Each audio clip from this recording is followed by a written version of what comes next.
didn't want all my goodies hanging out while I'm trying to do training activities.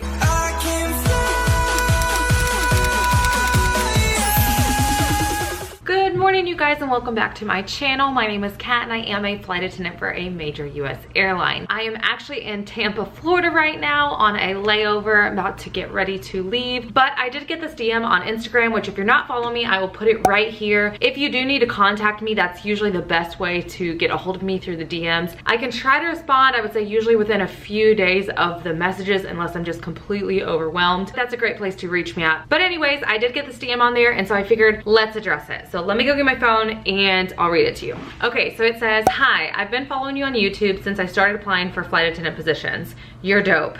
Thank you.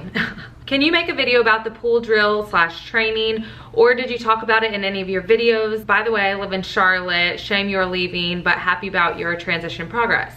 Also, thank you. So yeah, let's talk about pool drills and training. I feel like this is a question that I get asked about a bit. I wouldn't say it's my most asked question unless it has to deal with tattoos.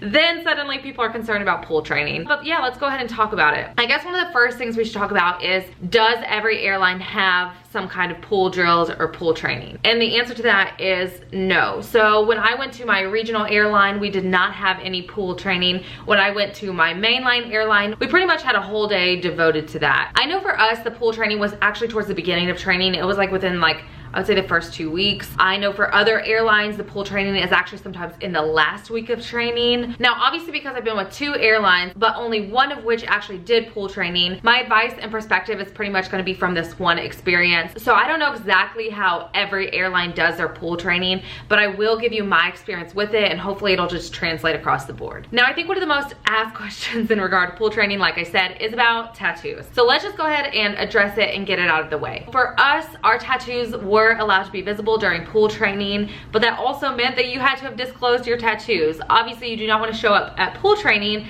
saying you do not have any tattoos and then show up like this. But like I said, for us, pool training did come at the beginning of training, and even before pool training, we did have uniform fittings where they work directly with us to try and size and try on different uniforms. They have a whole team of people that help you with that. So if you have any tattoos to the length and the amount that I do, they're gonna find out about it way prior, you know what I mean? So if you're on the fence about disclosing or not disclosing your tattoos, just disclose them. Literally just disclose them. You don't wanna have to worry about your entire career, someone finding out about your tattoos and suddenly. But that's a whole other discussion. If you've never seen my tattoo video, I definitely do have a tattoo video about tattoos and being a flight attendant. So go check that video out after you finish watching this one if you do have more questions about flight attendants and tattoos. So we were allowed to have our tattoos out during pool training. They did kind of tell us that we could wear like a swimsuit or like shorts and a shirt. I personally opted to have long sleeves and leggings on in the pool, which I don't know if that's like the best option to do, because obviously you don't want to jump in this huge pool with this big old life vest and have all this like clothing on you. I didn't want all my goodies hanging out. My goodies, my goodies, my goodies, not my goodies. While I'm trying to do training activities. So that was the choice I chose to make, was long sleeves and leggings. But obviously the airline did know about my tattoos ahead of time. So it wasn't a matter of trying to hide my tattoos as much as I opted for the modesty option. But I think when you dunk yourself in just like a whole tub of water, modesty goes out the window. Woo! I don't know exactly what all airlines are going to tell you should wear during pool training. I would say most airlines are going to tell you a swimsuit or shorts and a shirt, but it will be in your training packet. So whenever you get that, just read over it. Or if you're not going to have water training, obviously it's not going to be in there. But anyways, I opted for the whole cover up option. That's just what I did. So moving on to what you're actually going to be doing in pool training. So pretty much some of the things that you're going to be doing during water training are going to be water drills and evacuations. So as if you had an emergency landing on water, you're gonna be practicing all sorts of drills and what to do in that. You're gonna be doing stuff dealing with the water equipment. So if you have rafts or life vests or things like that, you're gonna be working with that. Pretty much it's gonna deal with a lot of water drills, a lot of emergency water stuff and evacuations and getting into rafts, prepping the rafts, things like that. So the next question I also get asked is, do I need to know how to swim for water training? Now, if you are applying for an international airline, so say maybe an Asian airline, I do believe a lot of them have some kind of formal test on your swimming capabilities. But if you're choosing to fly on like a US major airline and you have a swimming class,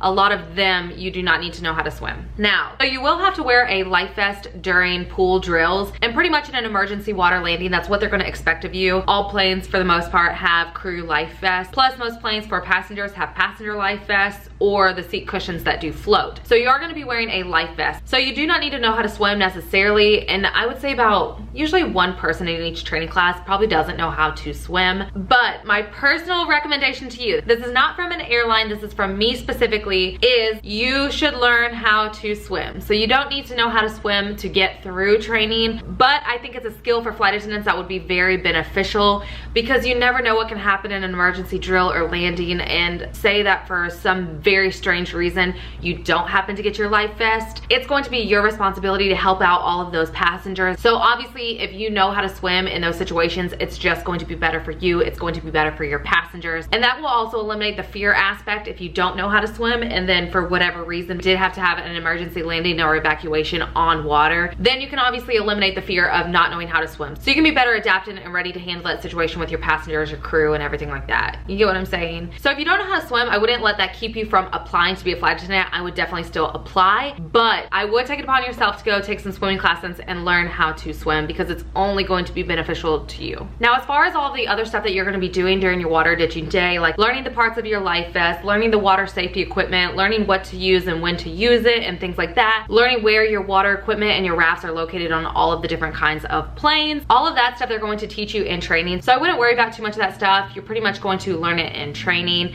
and it's going to be very individualized depending on the type of aircraft you're flying and where you're flying to and etc. Now, I know I kept this video brief, but I hope it was helpful. I hope it kind of touched on the points that you were looking for. Now, if you did have any comments or questions that I did not answer, go ahead and DM me on Instagram, which I'll put again right here, or go ahead and comment down below and I will try and answer as many of you as I can. If this video was helpful, please give it a thumbs up and please subscribe to my channel if you have not already. Thank you so much for watching and have a great one, y'all. Bye.